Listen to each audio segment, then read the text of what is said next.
Today, I'm going to explain a martial arts film called Fearless. Spoilers ahead, so watch out and take care.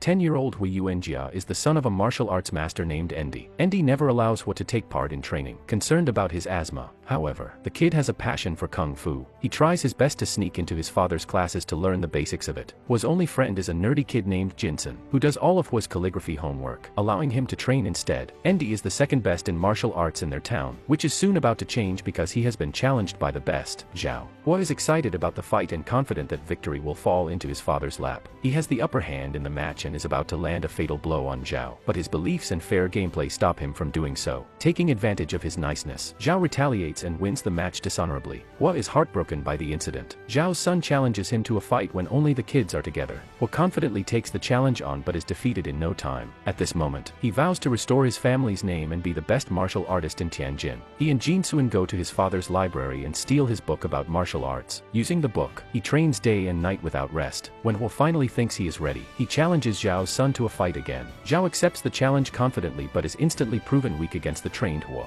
Several years later, Hua has grown up to become even better in martial arts. His father passed away long ago, along with his wife who left him with a little daughter. Hua spoils her since she is his joy and pride in life. Since his last fight with Zhao, Hua has remained undefeated. He has fought several opponents, but none of them were good enough to give him a hard time. Hua has also gathered a lot of fans and followers over the years, but along the way, he has developed pride and is starting to forget his father's principles. He drinks and parties all the time, and lets his disciples focus on having fun more than practicing. Some days he drinks so much that he forgets to return home to his daughter. He has spent all of his family's money and has gone into debt but has no cares in the world. One evening, he goes to his best friend Jinsen, who is now a wealthy businessman and the owner of a famous restaurant. As usual, Hua drinks until midnight and treats his followers to unlimited food. Jinsen's assistant reminds him that Hua has not paid his bills for over a year, and they've been piling up. Later that night, Jinsen tries putting some sense into Hua. Jinsen knows that Hua's disciples only like him because he treats them to free food and drinks. He wants Hua to be conscious of his spending habits, but Hua thinks Jinsen is just being stingy. The following day, he bumps into his biggest rival Qin. He is the only man who hasn't fought with Hua yet. Since he has also defeated every opponent, Qin is considered the best in martial arts by many. They get into a slight altercation which hurts Hua's pride, and he takes his anger out on his disciples, beating them up while they train.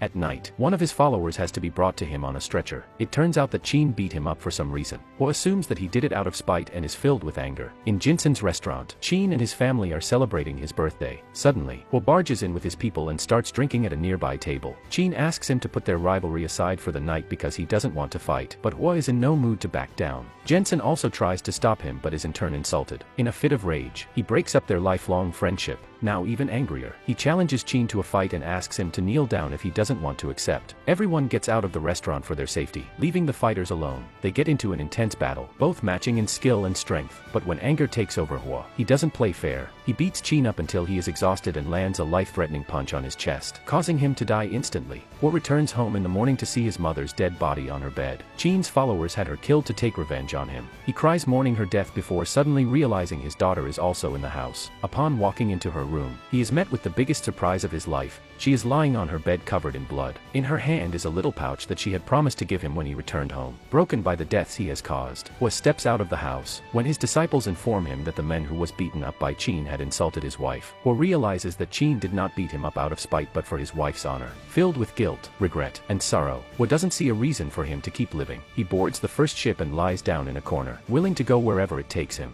After living on the streets for 6 months, he tries to commit the unthinkable but is soon saved by a group of people by the river. They bring him to their tribe and take great care of him. But even after gaining consciousness, Hua goes into depression and doesn't talk to anyone. A blind woman named Moon takes care of him and is worried that he will never get up from the bed. Her experienced grandmother is confident that he will be fine with time. One day, Moon feels Hua's hair and offers to cut it. He walks for the first time in a month and goes to a river with her, where she helps him cut his hair. Starting that day, he becomes a member of their community. He helps them cook, farm, and do household work. As a year passes, Moon and Hua start falling for each other. Then one day, a kid from their tribe is found stealing a cow from their neighboring community. The grandmother and Moon beg for forgiveness from the rival leader, but according to their tradition, someone who makes a mistake should be beaten until an incense burns out. Hua speaks up for the tribe and offers to take the beating in the kid's place. For adults, the punishment is a bit different, which means Hua will have to fight against the leader. Although Hua can finish him in no time, he doesn't want to use his knowledge to hurt anyone anymore. Initially, he doesn't even defend himself, but after a little motivation from the grandmother, he starts to dodge the attacks. The incense burns off, but the leader is not able to land a single blow on him. He accepts his defeat and praises Hua. The next day, Hua, Moon, and the children of the tribe are in the field. The children want to learn Kung Fu from Hua, but he refuses to teach them. He knows what great power does to people and wants the peaceful village to remain as it is. The children also innocently mention that Hua and Moon are the closest to each other, but the adults ignore the comment. One day, Moon goes to see her parents' graves. This reminds Hua of his parents and daughter, whom he abandoned after her death. Now that he is in a better mental condition, he wants to return home to visit their graves. He tells Moon about the plan, and she happily encourages him. Hua promises to return as soon as he can and asks her to wait for him. In the following scene, we see him enter his hometown Tianjin, which is now an entirely different place. After the fall of the Qing dynasty, several strong nations attacked China and took over. Tianjin became partially colonized, causing several foreign residents to reside in the city and influence its culture. Hua goes to his childhood house, which is now an old, shabby place. The family servant life welcomes him in. He has tried his best to keep things as they were, but after Hua's departure, a bunch of creditors flipped the entire house to look for money. Hua goes to his family's grave and apologizes to his father. He finally understands why he didn't land the punch years ago when he could have won the title of the best player.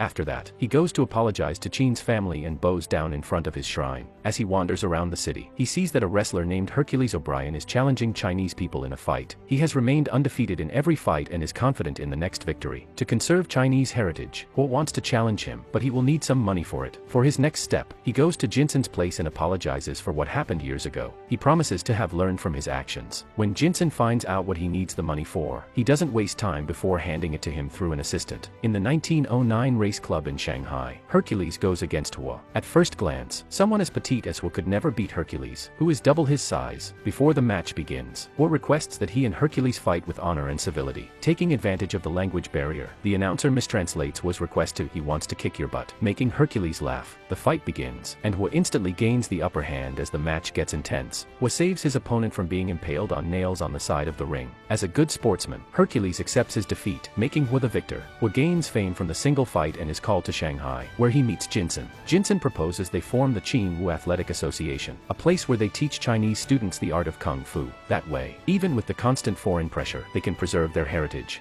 Meanwhile, a group of officials from the foreign chamber is not fond of Hua's growing popularity among the Chinese public. They fear that his wins against foreign fighters may trigger anti-foreign sentiments among the Chinese people. Hence, to make sure he loses in the ring next time, they propose a match between Hua and 4 foreign champions consecutively in a single day. The Japanese representative, Mr. Mita, promises to end Hua once and for all this time. Even though the challenge is difficult and obviously a tactic to make him lose, Hua agrees to take part. One day before the big fight, he meets his rival, the Japanese champion Tanaka. They talk over tea and befriend each other. Tanaka is a fair and respectable sportsman like Hua, but unlike the people who are sponsoring him. Cut to the day of the fight. Hua is made to go against 3 fighters from around the world, but none of them lasts in the ring for more than 2 minutes. Hua manages to defeat all 3 without breaking a sweat. Lastly, he goes against Tanaka, who apologizes for the unfair match and asks him if they should reschedule. Hua says it's fine, and the first round starts. They fight using weapons of their choice. Hua uses a senji gun, and Tanaka uses a katana. Amidst the intense battle, they accidentally exchange weapons. Tanaka is not very good at handling a senji gun, so to make it a fair fight, Hua offers to exchange the weapons again. The first round ends in a draw because of the hold-up. While resting before the next round, Hua drinks tea that is poisoned by Mr. Mita, who wants to see him lose one way or another.